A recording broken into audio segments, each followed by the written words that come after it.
Yes, everyone, good morning. Welcome back to Forever United TV. Bright and early as always, bringing you your Manchester United news. On the 1st of August, it is official. We are into the last month of the transfer window. 1 month to go. Will Manchester United get what they need done in this next few weeks?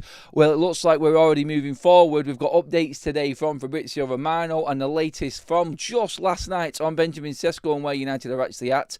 Talking this morning about Rasmus Hojlund as well. Another opinion from a journalist who is out on tour right now saying that Rasmus Hojlund will be sold, loan or sell this summer. Details on that coming up in the show as well. Have Newcastle already started preparing for life without Benjamin Sesko and Alexander Isak? By that I mean, have they found another striker target? Because Alexander Isak has gone and they're not going to get Benjamin Sesko. Chelsea's update on Alejandro Garnacho as well, which came out last night, which is interesting enough. I want to get your opinions on that. And of course, all of your opinions from the live chats while we're live. Please, if you are catching up, get into the comment section when the live is finished. I want to know all of your thoughts as we go through the day. Are we going to get any updates today on Benjamin Sesko, on Rasmus Hojlund, Garnacho, Sancho, like we said last night, outgoings for Manchester United? United are obviously back from the tour next week, as early as Tuesday. So, weekend is here now, pretty much. Games are on this weekend. United play their final game on Sunday, and then the players are heading straight back home. And it's preparation for Fiorentina, the last game before Manchester United kick off against Arsenal, who are, let's be clear, not in great shape so far going off their results this season. Is it the right time? If United get things right this pre-season, are we going into that game against Arsenal actually as favourites with the preparation of this summer? If we get more signings done in the next couple of weeks, even more so. Let's get into that and let's get into the news, what is hitting us this morning here in United. And what we all want to know is what is Manchester United's plans and how we are going to handle the Benjamin Sesko situation in terms of Rasmus Hojlund. Now, the conversation has been going on and on and on and on and on now, and this is something that I didn't think I would sell. We've just popped a poll, or something I didn't think I'd say, not sell. I've got selling on the mind here. Obviously, when you talk about some of the United players, you can't help it, can you? But when I popped up the poll up this morning on this video, we've already started it. I'm just going to check now. In terms of the votes, over 500 votes instantly in 3 minutes of putting this poll up. Would you like to keep Rasmus Hojlund if Manchester United buy Benjamin Sesko? And if I did this, let's just say 3 weeks ago, or end of the season, into pre-season, I know which way this vote would have gone. I know which way. This would have been, get Rasmus Hojlund out at any means. Like, we've seen 2 pre-season games against West Ham and Bournemouth now, and the fan base seems to have changed. It seems to have gone down the road of, I'm seeing something here that I didn't see before. I explained everything last night. I'm not going to go into detail on this, but I just wanted to make that point straight away. 78% of the vote, and it's already creeping near 1,000 votes in literally 4 minutes, this poll. Get involved if you want to, and come in the comment sections below. 78% say you would keep Rasmus Hojlund if we bought Benjamin Sesko. That, I think, is massive in terms of how this fan base has changed its look. And you know what? That's how much Ruben Amorim has affected what Manchester United are doing this summer.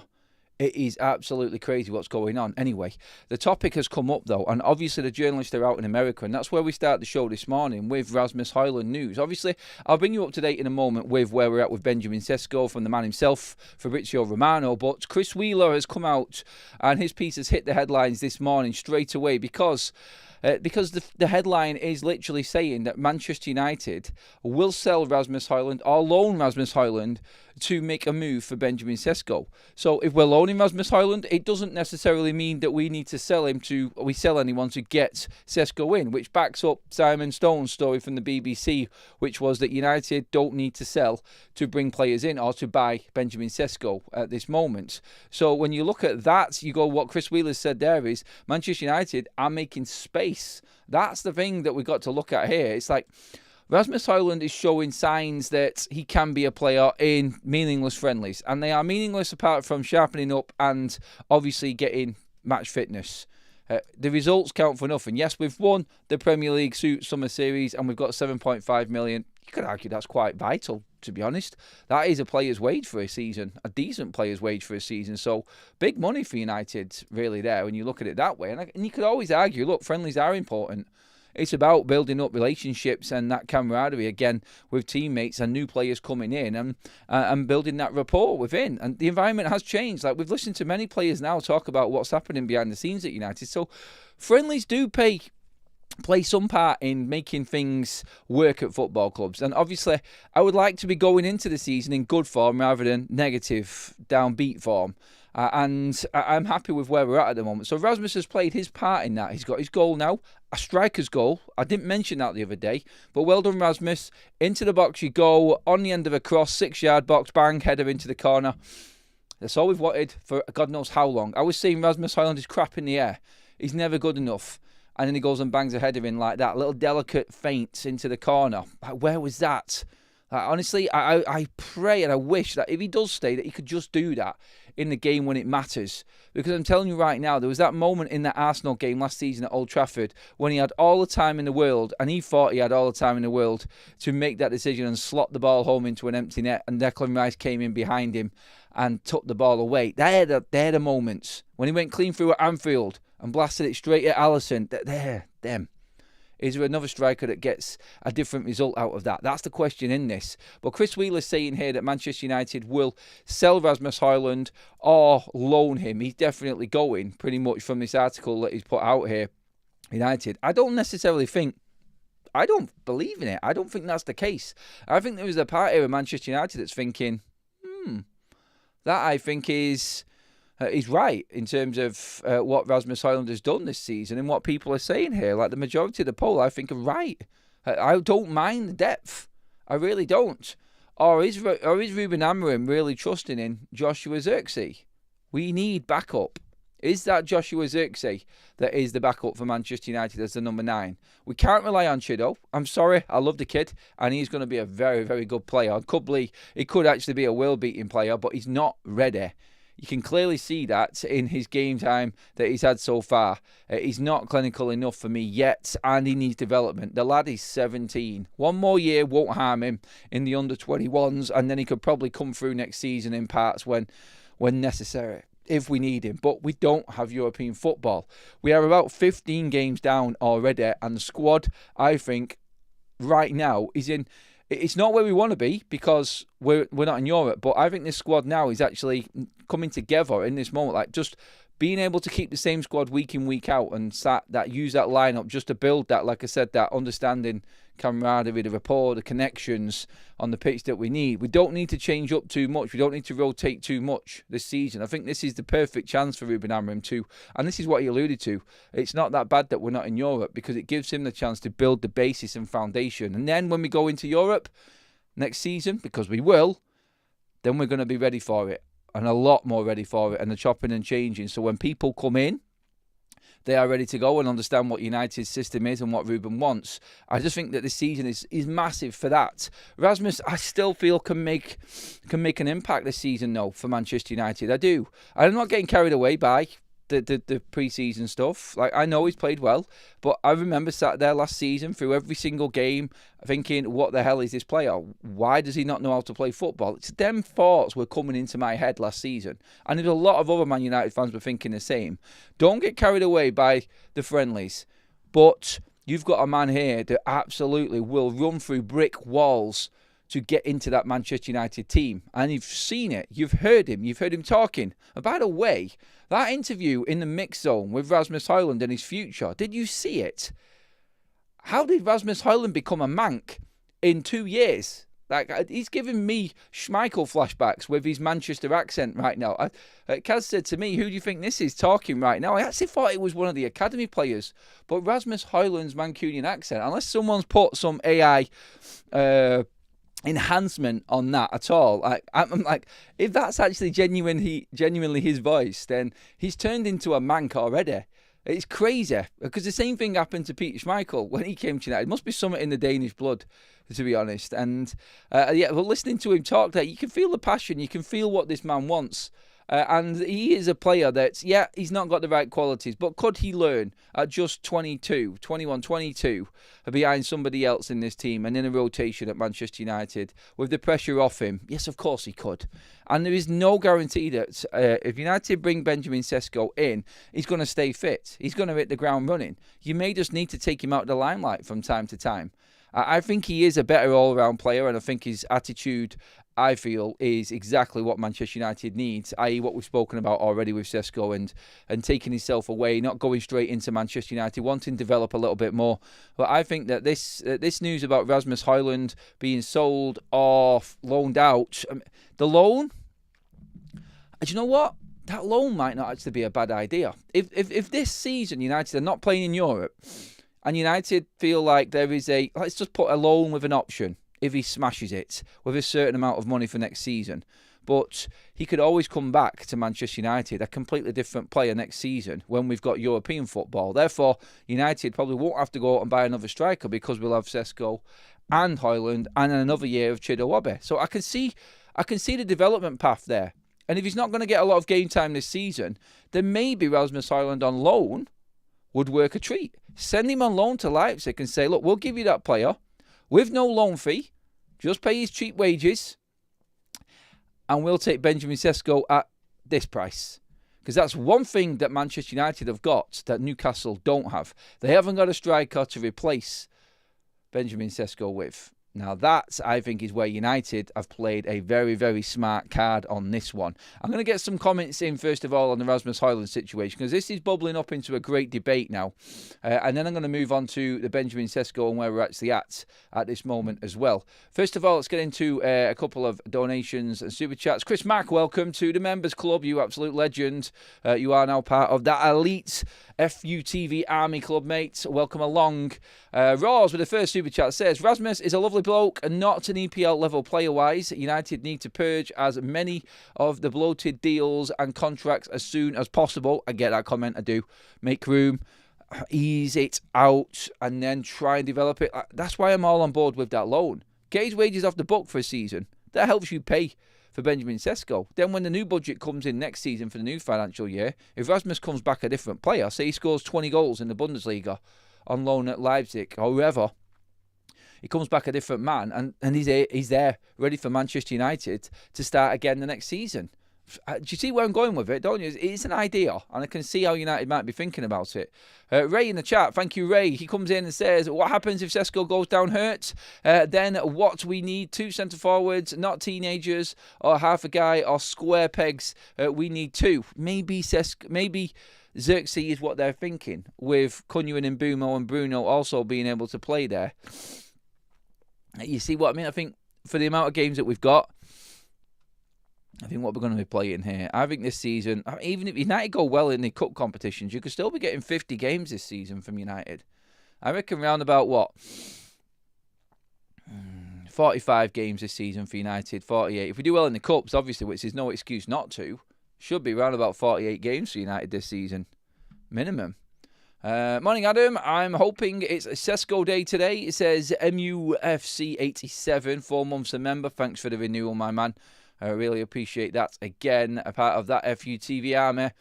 Rasmus is good enough. You don't represent your nation if you aren't. He was sabotaged by a useless manager. Now he'll be transformed by a good one. Not God one, mate. Your typos have killed me in there, manny, mate. In front of 2 beast 10s, and he looks like he's relishing it. To be honest, he didn't play in front of either of them beast 10s in the last game, and he relished it. One more super chat in there from Ant. Thank you again, manny, mate. Really appreciate that, buddy. And I do get what you're saying, by the way. I do. But again, in front of goal, that's on him. That's his instincts. And that's where he let us down last season. So I'm not going to forgive him for that at all. When the chips are down and it's all going wrong, how you react matters. Do you fight for what you really want or just give up? Mentality is life, says Ant EL. And that probably is alluding to Rasmus Hojlund's attitude and where he's actually at the moment. By the way, Still, 77% of you are keeping Rasmus Hojlund, even if we buy Benjamin Sesko. If you have just joined the show this morning, we're talking about this because Chris Wheeler's article is all about Manchester United sending Rasmus Hojlund out on loan or selling him definitely this summer. That is the headline from his piece, that United will push Rasmus Hojlund out of the door. Romano has said that there has been no contact to Rasmus Hojlund yet about his future or him moving away from Manchester United. He has made it clear, and this is from the horse's mouth, Rasmus's mouth, I want to stay and fight for my place at Manchester United. That's what Rasmus wants. Let's see how this develops now over the coming days. But I guarantee if it means getting Sesko through the door and Rasmus has to be a make weight, United will do that. This is a striker that the club wants. Let's not forget, Rasmus was brought in before Ineos even came through the door. This is a Manchester United signing, not even a Ruben Amorim signing all in all. This is the club decision on bringing this player in. Someone that United, like we said before, has chased for more than 5 years. They've been on Benjamin Sesko. So this is their dream. In a way, this is Man United's dream signing. This is the player that the club has wanted forever and a day. And they're going to do anything to get him. And sometimes there are big sacrifices. No matter what the fan base think or how much a player wants to be at a football club and give his all, there are sacrifices in football that need to be made. Rasmus might just be one of them, I'm afraid. Even if we're still thinking back to last season and how bad he was, and then seeing the improvement this summer for him, coming back sharper, ready to go, impressing in these games so far this pre-season. And still, we have to take what is coming. We knew that this summer was going to need some crucial and ruthless decisions being made by Manchester United in the recruitment department, and I think this is going to be one of the biggest that we make right now, because if Rasmus has one more or two more good games in pre-season, that poll that I've got up there is going to be getting closer to 80%. We've had 1,600 votes on a poll asking, if we buy Sesko, would you keep Rasmus Hojlund? 77% of you have said yes. If I was to say to you, and just put a simple yes or no in the actual comment section, because I want to leave that poll running that's there now. So just give me a yes or no. If I said to you, we got Sesko and only got Sesko if Rasmus was part of the deal, we have to keep Rasmus Hojlund and not get Sesko, which way would you go? Would you say yes or no to moving Rasmus Hojlund on? We only got Sesko if Rasmus went the other way. Is that a yes or is that a no, people? Talk to me in the chat and let me know what you think about that one. And let's get into everything else. Yes, we bought Rasmus for 72 million. But I checked into this, by the way, as well. Rasmus Hojlund is 64 million. The 70 odd was with the add-ons. I have ran the 70 plus million thing before myself. I double checked it to make sure. I seen a comment come in one time on one of the shows, and I do listen to the comment section. And that comment said that, Adam, it's only with the add-ons. Why are we talking about Brian Mbeumo and the add-ons if we're not going to do the same with Rasmus Hojlund? Why are we trying to make Rasmus Hojlund look like we've paid way, way, way too much for him? Look, Rasmus was 64 million. The add-ons have not been met. So that's where we're at. It's 64 million for Rasmus Hojlund at the moment. I'm not saying that that's still good enough and the performances that he's put in warrants a 64 million purchase. Of course not. But I'm just saying, let's just take off that 8 million and let's leave that aside for a little bit until until we do actually have to pay for that. It's like paying more for Anthony Martial if he wins the Ballon d'Or, 50 million down the drain. You know the song. We didn't pay 50 million for Anthony Martial, but Sky Sports and other big broadcasters will always make it feel, and other journalists will as well, it will be. I've seen some people putting transfer fees in dollars on websites just to make it look even worse. Manchester United make a $90 million signing. Is this going to be a failure, or is this going to be finally Manchester United making the right transfer business, or picking the right player, or signing the right player? Like, you can imagine the headlines that are coming out from certain journalists and certain websites. Honestly, because it's United, they will build it up to be something. If you've seen anything on Sky Sports, it would always say the maximum. They would always go with including add-ons, with a tiny little asterisk at the bottom of the screen, including add-ons so you can't see it. But United have signed Rasmus Hojlund for 72 million. United have signed Brian Mbeumo for 70 million. Exactly what Brentford wanted. It's bollocks. Sorry for swearing in the morning, but that's complete and utter garbage. We haven't spent that money yet. And to be honest, if we get that money and we have to spend that money, it's because that player has smashed it and has met them targets. So why are we bothered about paying an extra 5 to 8 million on any player? but they will always make it sound worse for Manchester United. Guarantee it. But quickly back to that comment there. Yes, we bought Rasmus Hojlund for 72 million, but he should have been bought for 20 to 25 as a development player, and that is how we should be looking at him. Yeah, but we can't, mate, because we've spent that money, and that money could be used to actually get Manchester United another player. We cannot look at Rasmus as a 20, 30 million pound player because he's on 75 grand, 80 grand a week wages at one of the biggest clubs in the world. I'm sorry, if you sign for United, you have to accept what comes with being a United player. This is the difference. This is why a recruitment team and an actual football structure kick in and actually work at big clubs. Manchester United have set themselves up for a fall here with this, and that's the difference. But we as fans have to accept every single player that comes in has to work under the same rules and has to work with the same conditions as everybody else, which is we expect the best. And I'm sorry, if you want to stay at Manchester United, then you're going to have to give the best. 64 million, still painful in hindsight. Yeah, I just said that. Yeah, Angry Beaver. Still not letting him off. I expect a lot more for that kind of money. But that's on United. And that's where I do sort of understand what Mr. Mr. Dacia Sandero said then, was that, yes, we do have to accept that he isn't that much of a player. And I feel sorry for him that he was bought for that much. But look, his agent was all right taking his fee. He was all right signing for United at that price. He was all right jumping the gun and coming straight to United after one season with 9 goals. Not like Benjamin Sesko, who wanted to give himself another year's development and score another 20 goals in a season for the Bundesliga club. That I think, is the difference right now. I think there's a maturity in Sesko that Manchester United want and need, and have been hunting for how many years now. Says everything, doesn't it? I wonder how many votes we're going to get on that poll, actually. Let me just see where we're at now. Just under 2,000. I reckon we could get close to 4,000 votes on that poll. Keep them coming in, everybody. Make sure you give the video a like as well. We're on the way already. Loads of people liking the video. Cheers for that, everyone. Make sure you hit that subscribe button as well, folks. And right, okay, on the Benjamin Sesko situation and where we're actually at with this, I do have my little Romano update for you all anyway. But this is Romano as it is from late last night, breaking down where it is exactly with the Benjamin Sesko situation right now. So here's Romano and where we're at as of this morning, the 1st of August. And then on Benjamin Sesko, guys, just to add to the past video I did, Manchester United, in the recent hours, today, with their directors, made direct contact with Red Bull Leipzig to inform them that they are prepared to bid for Benjamin Sesko. So they want to bid for Benjamin Sesko, but they will only do it if they have encouragement from the player about, okay, I want to join you. Now it's on Sesko to decide.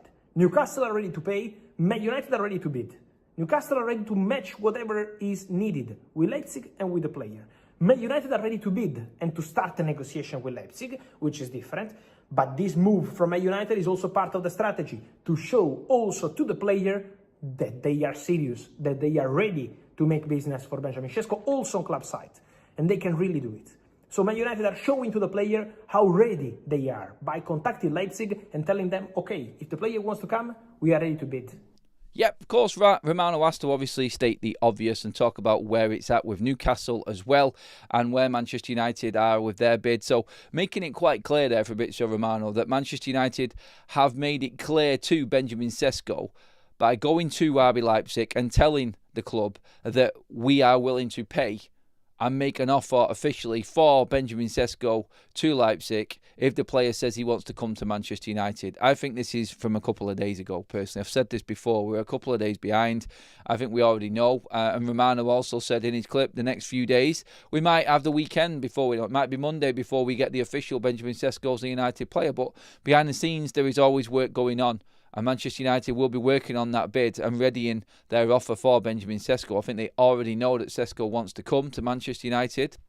But Romano, in what he's saying there is, what officially has happened right now and what they can say without giving anything away is that United have told RB Leipzig, and he said on July 31st, so yesterday, United contacted the football club, contacted the Bundesliga club and said, we will bid and we want Benjamin Sesko if the player wants to come to Manchester United. Now remember, Romano was the first one to talk about the gentleman's agreement, and we're about to find out with United's official bid whether there was any gentleman's agreement at all, because United wanted to check on the validity of that gentleman's agreement, which was if Benjamin Sesko goes to Leipzig and tells them that he wants to go to Manchester United, that's that special club in Romano's words, that he wants to join, they won't stand in the way, and there's an agreement in place of a certain fee and add-ons in on this. And I think it is just under 70 million in total with everything included.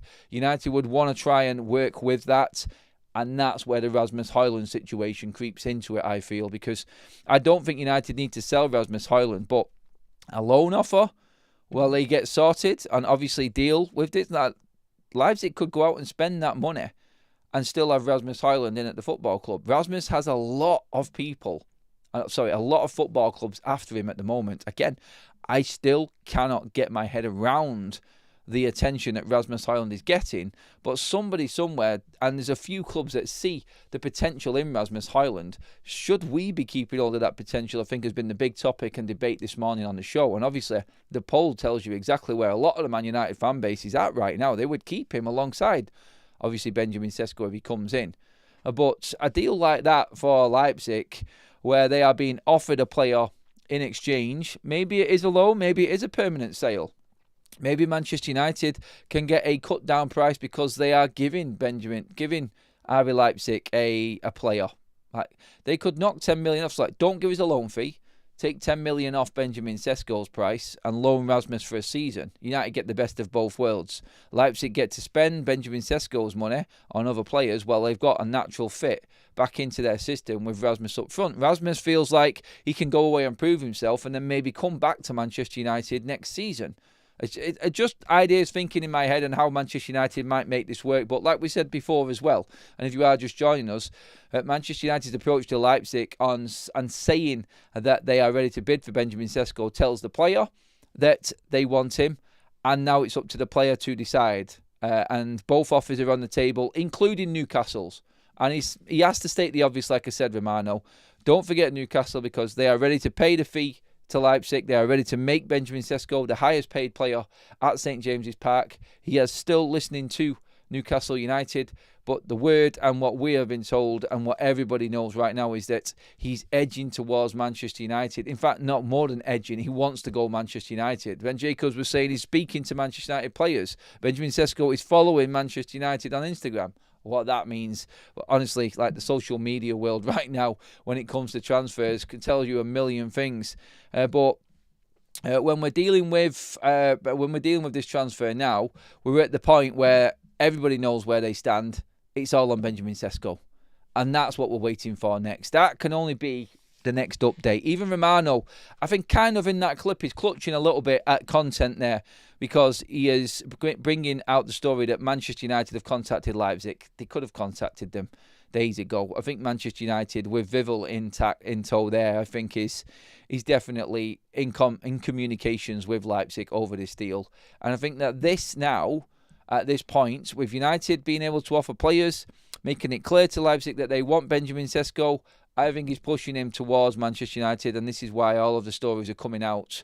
Whether United do buckle and send Rasmus Hojlund out, I don't think it's going to be complete uproar within the Man United fan base. I can see from our chat that there will be a few that are disappointed that we have let him go, but still, on this, I think we're in the best position right now.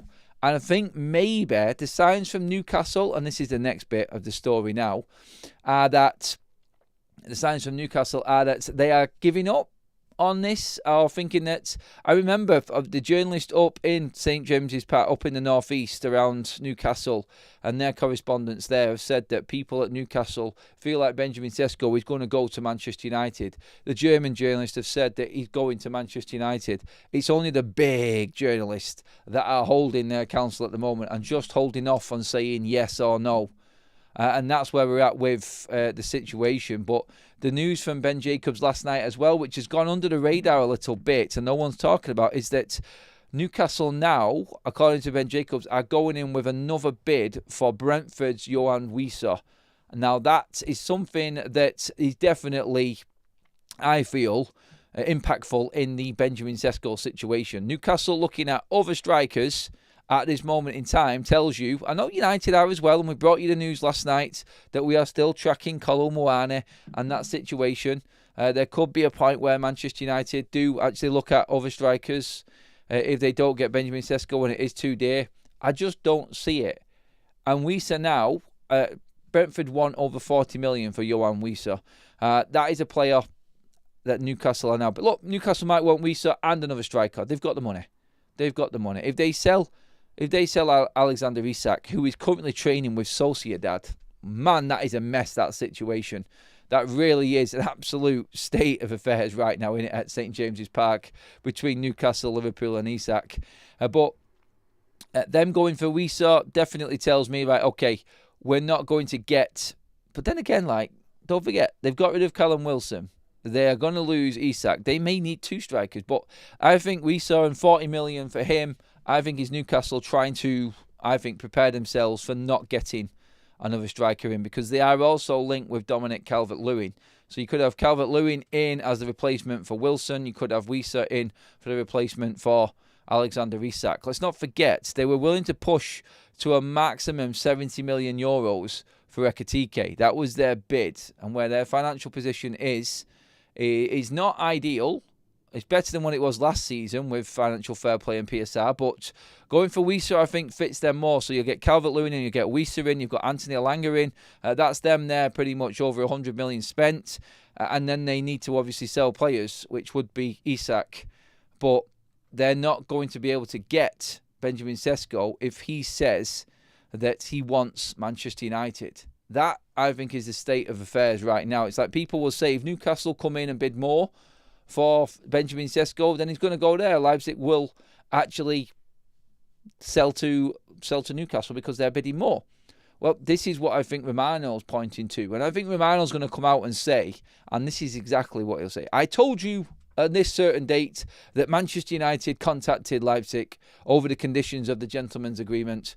I think Leipzig are giving Benjamin Sesko the option to pick out of this agreement that they had. The fact that he stayed last year, I think there is an understanding between player and club, and it is a very, very well-run club, as we know, RB Leipzig. And so that, I think, is what's happening right now, giving Sesko the chance at a minimum fee, no matter what, to the club that he wants to go to. I think that's what Manchester United were communicating in that secret meeting that went on a few days ago. I think that's where Romano's knowledge is on this one, and I think that's the way that this deal is going to go. If the player decides, then the player gets his wish, but only at a certain minimum price. But the fact that Manchester United could offer a player that Leipzig need is key in this, and that's why we go back to the top story that Wheeler put in this morning, that if United go to Leipzig and get Benjamin Sesko, then Rasmus is definitely out of the door. I don't know if that's going to be to Leipzig. I honestly feel like there is some kind of swap deal in the offing here. I think there is a chance that we could see one player going one way and one another. I think that's where this is actually sitting right now. So let's see what happens with that. Let's get some more comments in, first of all, on this one and see where you're at now with the Benjamin Sesko situation. De Gea, Evra, Vidic, all crap in the beginning. Yeah, they did take a bit of rough and tumble to get into the swing of things. Thanks for that super chant, Ant. But this is the third year for Rasmus Hojlund now. Them players didn't take 3 years to become the player that they was. Like, Evra went away. I think I said this before in how pleased I am in how Patrick Dorgu is playing at the moment. He reminds me of Evra, that first season coming in, him and Vidic, mid-season. Bit of a baptism of fire for them. And then they adapted. They had a pre-season and they came back and they were even stronger. Rasmus might be a two-year project. You never know. But I do feel sorry for Rasmus Hojlund that this has only happened now. So he came in the carnage of just complete uncertainty and player power FC at its strongest at Manchester United, all over the place, knowing that he was never going to get a first-team spot. You had the big guns there. I'm not even going to mention the names. We don't need to. You all know who them players are. And it wasn't really the best environment for a young lad to come in who wasn't proven. And I do have that element. I do feel sorry for him. But look, we cannot wait around just because a player was unfairly treated at the football club. If we need to get someone that this club wants who is better than what we've got, then we need to make that call, and it has to happen. So where I do feel sorry for him, and I think he could be a better player than what he's shown already, and is showing signs, if it meant getting Sesko in, then Rasmus, it's a bye-bye, I'm afraid. And that's the cutthroat nature and ruthlessness that United need to take right now. And this is where United need to be with their decision-making. There is no more sentimental FC at United. And pre-season friendlies are not going to convince anybody that he is a changed man. If United keep hold of him and then he doesn't do well, then everybody's going to say, we weren't ruthless enough in the summer. Everyone's going to say, why are Ineos just going off pre-season friendlies? This is the old mentality of this football club. I'm telling you right now, that will be the comments coming in from the Man United fan base. Guaranteed. 100%. The vote, by the way, 2,500 people have voted. Still, 77% of you are keeping Rasmus Hojlund if we bring in Benjamin Sesko. JJ says, Newcastle could have separated the gap between us and them at this transfer window, but their transfer window is a disaster this far. Kind of feel bad for them, but we are making some moves this window. I feel sorry for the fans a bit in how it's gone down with Isak. But honestly, no. Cutthroat world, I'm afraid. They'll be laughing at us and where we are right now in the league. So, no, I've got no sympathy at all. They came in with the big bullish attitude, with the big owners, and PSR slapped them in the face. They shouldn't be moaning about Manchester United and Liverpool, Newcastle fans. They should be moaning about Chelsea and Manchester City. And now they've managed to get around things. And that's what they should be moaning about. And I think internally, them owners at Newcastle are probably thinking right now, what is the point? What is the point? We have got billions to spend, and we can't even touch our bank account to try and help this club. Honestly, Newcastle need to figure something out and reshape the team. Build into that women's team. Build into that infrastructure at the football club. The new stadium. You need to get the revenues up. You cannot just come in and spend money anymore on a football club. It just doesn't work like that. Funny how opinion on Dorgu has changed all of a sudden. I like Dorgu, me. I was saying last year, even on the right-hand side, I'm seeing signs in him. And going into the back of last season, I was really looking forward to seeing how he adapted through the summer. I'm so glad that it happened the way it is. But someone made a great comment online the other day about Patrick Dorgu. He's now got the freedom to play and play his proper game with better players because he hasn't got Garnacho in his way. I think Garnacho and Dorgu was a bad combination for United. That did not work for us at all. But all of a sudden, a system where Ruben's getting the players in that he wants, and trust me on this one, the link up between Cunha and Dorgu at times so far this season has been spot on. And that backed up by Bruno. Exciting times are coming, United fans. Dorgu could be an absolute snip of a signing. 25 million max for Patrick Dorgu.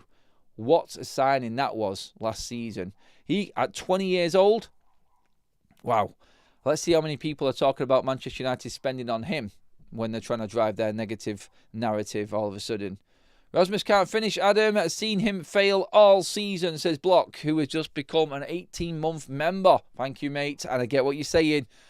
When it comes down to the big games, is he going to do it? Is he going to do it? That's the big question. And we can't take risks. We can't take a gamble on a player that we've seen fail on that big occasion before when we've got someone better waiting to come in. We can't all of a sudden just think, oh, because he's had a great summer, he's going to turn into the player that we're actually buying. He's not. We've seen it. 2 years at United should be enough for us to judge the player. I said it before. Unfortunately, he's come in with a bad environment, and he's probably coming at the wrong time for Manchester United. He was brought in by a poor football structure. I think if Ineos were in charge, we wouldn't have even gone for Rasmus Hojlund. But if we were going for him, I think it would have been maybe a £30-40 million signing. And then the pressure's off instantly. And you're in a Joshua Zirkzee situation. Does anyone think that Joshua Zirkzee can be that cover for Benjamin Sesko next season if Rasmus is actually sold on? Where are you at with Benjamin Sesko? A lot of people are looking forward to seeing him play again because they've seen a lot of improvement in Benjamin Sesko through last season. So let me know what you think on that one as well, because that could be something that really develops into something next season. Let's just see what else we've got in the chat quickly. Get a few more comments in. Well, he doesn't have any competition at left wing back. He's got Diego Leon. He's got Dallo. He had Amas. We don't know what's happening with him yet. He has got competition there. He definitely has, I feel. Because Ruben can play a couple of players in that role. So, yeah, he does have competition, I feel. And he's got Luke Shaw as well. If Luke Shaw wants to stay fit, then maybe there's a chance that he could have some role. I don't see it. He's a centre-back, Luke Shaw, now for me. Left centre-back for Lukey boy. A lot of people going all in on that tackle that Luke Shaw made, that last-ditch tackle in that game against Bournemouth. Very well timed, very good. Bournemouth were quite poor in that game as well, watching it back again. But he can only plays in front of you, and United are ahead of them fitness-wise. Massively. Good to see Iraola actually talking up Manchester United as well. I respect that manager. He knows his stuff, that man. He's a very, very good manager. And for him to say what he said after that game, I think is a big, big positive for Manchester United. Let's see what we got here. Talk to me about Zirkzee everywhere. ATKO says Doggo has very calm body language. No highs were good or bad. Mercurial guy. I'd get Belieber over a striker. I know a lot of people would. We still need the striker though. We do need the striker. Look, I get what United are doing this transfer window, and we need to fix a big, big problem in that front line. Doing this now and bringing the players in we are this summer just gives us all the room for next season to go and absolutely smash that transfer window. And you know what? No one's going to buy Belieber this summer. No one's got the money, I don't think, right now. No one's going to buy Wharton this summer. You've got two of the best young midfielders right now in Europe developing there, ready for next summer transfer window. If United have the season they need this season and they get back into Europe, we could easily go in and make one of them our top signing for next season as Casemiro's walking out of the door. You know what I mean? Like, fix the obvious issue for United. XG was good last season. Defence wasn't the worst in the league last season at all. It was finishing. Scoring goals was the biggest problem last season for Manchester United. And get that, put a goalkeeper in, and if that's it for this summer, then next season Manchester United are in prime position to go out and buy a midfielder. And that will be United's top signing next summer. 100% will be where Manchester United go. Guaranteed. And that should please a lot of Man United fans, because that area is something that we've probably had to skip a bit this summer. But when you look at the players that were available, they're not for going. Next summer, we'll be in the situation we are this season with the strikers, where there's loads of strikers available to go, and everybody wants them. I think next season Manchester United will be first signing. I think we'll be having a Cunha situation again, where moves are already being made for someone like Belieber or Adam Wharton. Who would you take out of Adam Wharton and Belieber, by the way? Who is the best fit for Manchester United and the midfielder that we need, the profile? Who would you go for? Two cracking young players right there. And again, both going to be proven players for Manchester United next season that come under the Ineos profile of player of young and has plenty of years and sell on. So they will be, I think, next summer Manchester United will break the Ineos transfer record. I think we will go over 70 million on a player next summer in midfield. That's how important that position is for United. Bruno's ageing. Agate needs help. Yes, he's young. Collier, I've just not made my mind up about. Maynard, there's the uncertainty about. We need a proper quality midfielder at least next summer. There's too many players that are just drifting away. It needs to be made. Let's see what we've got in here. Belieber, Edison over both, says Daniel. I can see that. Belieber for sure. Belieber. Not one person for Adam Wharton. Would you be miffed off if we went and got Adam Wharton? No, I don't think you would you? The other news that is coming out as well, that bid that we were talking about last night with Alejandro Garnacho. Now, Manchester United are expecting a bid to come in for Garnacho. Romano came out last night and said that Chelsea want both Garnacho and Xavi Simons. That's a definite. So Garnacho is waiting. He is bottom of the barrel and he is killing his career. Do we care? As long as he's sold for a reasonable price, go and ruin yourself at Chelsea, Garnacho, because you are not starting games at Chelsea.